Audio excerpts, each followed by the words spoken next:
So Ganyan talaga eh. what committees po yung stay with you po? Parang wala. Ah, So far, wala eh. Wala pang binibigay sa amin. Okay lang. zero committee po kayo, ma'am? Wala. Wala. Zero as in na wala na po kayong chini-chair now na committee? Wala. Ang dami, 5 nga eh. Naglabis-labis nga yung trabaho ko last session. Tapos nangangampanya pa ako. Hirap na hirap nga ako noon eh. Yung foreign relations, kung maalala niyo, yung social welfare and development.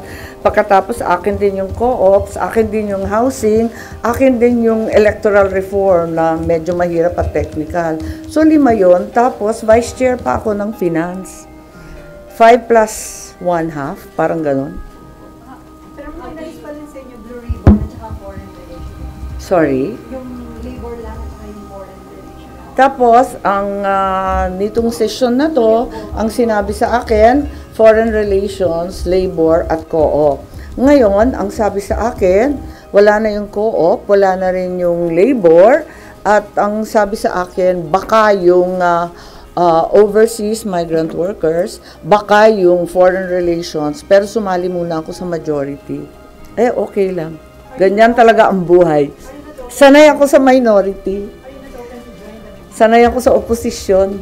You're not open to join the majority. Parang nakakaya naman, babae kang tao. Pag sinabi ng jowa mo, ayaw ko na sa'yo, magpupumilit ka pa. So, how do you see it na wala po kayong i-chair na committee? Hindi ho ba parang nakukulangan kayo sa inyong gagawin? Ngayon, at least under this Congress? Eh, okay na rin yun. Mag-e-eksena lang tayo ng kung ano-ano dyan sa plenaryo. Sanay naman ako eh. Tagal-tagal namin sa Congress, lagi akong oposisyon.